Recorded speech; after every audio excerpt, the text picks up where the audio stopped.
අද කාලේ ගොඩක් අය කැමති මාධ්‍ය ශාස්ත්‍රයට එන්න. ගොඩක් දරුවන් පුංචි කාලේ ඉඳන් තියෙනවා මම නිවේදිකාවක් වෙනවා. මුලින්ම එන්නේ නිවේදිකාවක් විදිහට කැමැත්ත ඇති වෙන. හැබැයි ඊට පස්සේ ඉගෙන ගන්න උත්සාහ කරනවා යාලා මේ එතකොට විවිධ ශාස්ත්‍රයන් මාධ්‍ය ශාස්ත්‍රයේ විවිධ පැතිකඩ වලට යන්න උත්සාහ කරනවා. මේ වගේ දරුවන්ට මොන වගේ උපදෙස්ද තියෙන්නේ? මාධ්‍ය ශාස්ත්‍රය කියන්නේ පැතුමේ ආයේ කියවපු විදිහට ගොඩක් අය කැමති නිවේදකෙක් නිවේදිකාවක් වෙන්න. ඇයි? ටීවී එකෙන් දකින්නේ නිවේදකයා හෝ නිවේදිකාව. එහෙම නැත්නම් රේඩියෝ එකෙන් ඇහෙන්නේ නිවේදකයාගේ හෝ නිවේදිකාවගේ කටහඬ. හැබැයි මීඩියා මාධ්‍ය ක්ෂේත්‍රය කියන්නේ මේ නිවේදක නිවේදිකාවන්ට විතරක් කොටු වෙච්ච එකක් නෙමෙයි. මේක ඇතුලේ තව මහා විශාල වපසරියක් තියෙනවා. යනවා යන්න පුළුවන්. පිරිමි ළමයිට නම් නිවේදකෙක් වෙනවා කියන එකට ඇරුණාම යන්න ඕන තරම් තියෙනවා. ගෑල් ළමයිටත් එහෙම තමයි. ගැහැණු පිරිමි කවුරු වුණත් දැන් මමත් වැඩසටහන් නිෂ්පාදිකාවක් නේ මාව පේන්නෙත් නැහැනේ. මම කලින් රේඩියෝ ප්‍රසන්ටර් කෙනෙක් විදිහට හිටියට මගේ හඬ ඇහුණා විතරනේ. හැබැයි කිසිම වෙලාවක මාව ටීවී ස්ක්‍රීන් එකේ පේන්නේ නැහැනේ. මම ඉන්නේ තිරේ පිටිපස්සේ. කැමරාව පිටිපස්සේ ඉඳගෙන මේක මෙහෙවන කෙනෙක් විදිහට තමයි මගේ භූමිකාව මාධ්‍ය ක්ෂේත්‍රය තුලේ. එතකොට ඒකෙදි කිසිම වෙලාවක හිතන්න හොඳ නෑ මම නිවේදකයෙක් වෙනවා නිවේදිකාවක් වෙනවා කියලා. මේක විතරක් නෙමෙයි මුලින්ම කියන්න ඕනේ මාධ්‍ය ශාස්ත්‍රයේ තියෙන එකම ජොබ් එක.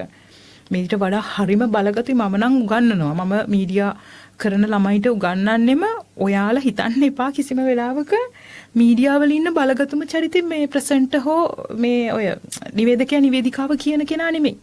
ඇත්තටම බලගතු චරිතේ වැඩසටහනේ අයිතිකාරය. නිවේදක නිවේදිකාවන්ටත් වැඩ කරන්න වෙන්නේ අර කියන ප්‍රොඩියුසර්ගේ ඕඩර්ස් වලට. එයාගේ තමයි වැඩසටහන. මම නම් මගේ වැඩසටහන මගේ නිවේදක නිවේදිකාව වැඩ කරන්න ඕනේ, කතා කරන්න ඕනේ. මට අවශ්‍ය දේවල් මිසක් එයාලට අවශ්‍ය දේවල් නෙමෙයි. ඒක නිසා ප්‍රොඩියුසර් කියන එකට යන්න පුළුවන් නම් මේ ටෙලිවිෂන් මාධ්‍ය ඇතුලේ තියෙන ගොඩක් දේවල් ඉගෙන ගන්න පුළුවන්. පොඩි දේවල් කියන්නේ ප්‍රොඩියුසර් කෙනෙකුට ප්‍රසන්ටර් කෙනෙක්ගේ අර සීනියර් ප්‍රසන්ටර් කෙනෙක්ගේ ලෙවල් එකට නැති වුණත් සාමාන්‍ය ප්‍රසන්ට් කරන එක කරගන්න පුළුවන්. ඒ මොකද එයා කාලයක් මේක දැකලා අඩුපාඩු හදලා එයා ගොඩක් දේවල් ඉගෙනගෙන තියෙනවා. ප්‍රසන්ටර් කෙනෙක්ගෙන් වෙන අඩුපාඩු මොනවද කියලා.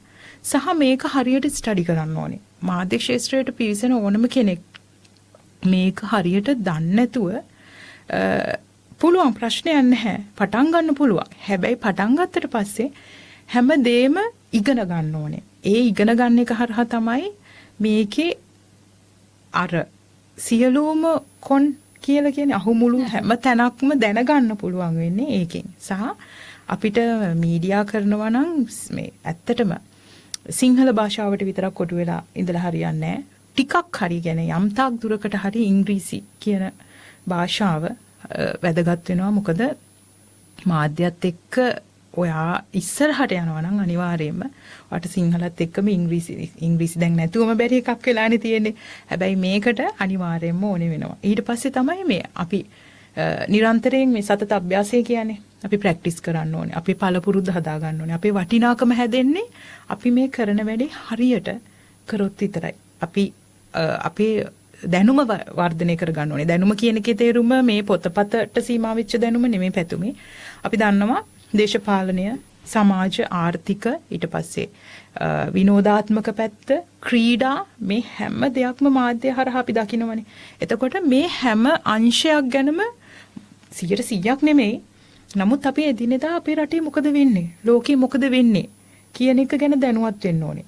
ඊට පස්සේ සිනමාව එහෙම නැත්නම් එන්ටර්ටේනින් වර්ල්ඩ් එක ඒ වගේ. ඒ පැත්තේ මොකක්ද වෙන්නේ? ඒ දේවල් කොහොමද අපි මිනිසුන්ට දෙන්නේ කියන එක ගැන අපි අනිවාර්යෙන් දැනුවත් වෙන්න ඕනේ. එතනින් එහාට ගියාට පස්සේ ලෝකේ මොනවද වෙන්නේ? ලංකාවේ විතරක් නෙමෙයි. අපි ලංකාවට විතරක් කොටු වෙලා හරියන්නේ නැහනේ. ලෝකේ මොනවද වෙන්නේ කියන එක ගැන අනිවාර්යෙන් දැනුවත් වෙන්න ඕනේ. මේ දැනුම මාධ්‍යවේදියෙක්ට අනිවාර්යෙන් අත්‍යවශ්‍ය දේවල්. ඊට පස්සේ තව තියෙනවා ඉතින් කියවන්න ඕනේ. නිකන් දේවල් ගැන දැනුවත් වෙලා විතරක් මදි. නිවේදකයෙක් නිවේදිකාවක් නම් විශේෂයෙන් කියවන්න ඕනේ. ඇයි? හේතුව මොකද්ද? නිවේදකයෙක්ට නිවේදිකාවකට වචන තමයි වටින්නේ. රත්තරන් හා සමානයි නිවේදක නිවේදිකාවන්ට වචන කියන ඒවා. වචන එකතු වෙන්නේ කොහෙන්ද? අලුත් වචන තමන්ගේ වාග්කෝෂයට එකතු වෙන්නේ. මේ කියවන එකෙන්. කියවන්න නැති අයට කතා කරගන්න බෑ. වචන නැහැ. මොනවද කියන්නේ කියලා අවබෝධයක් නැහැ. ඒක නිසා අනිවාර්යෙන් අපි කියවන්න ඕනේ මේ ෆීල්ඩ් එකේ ඉස්සරහට යනවා නම්.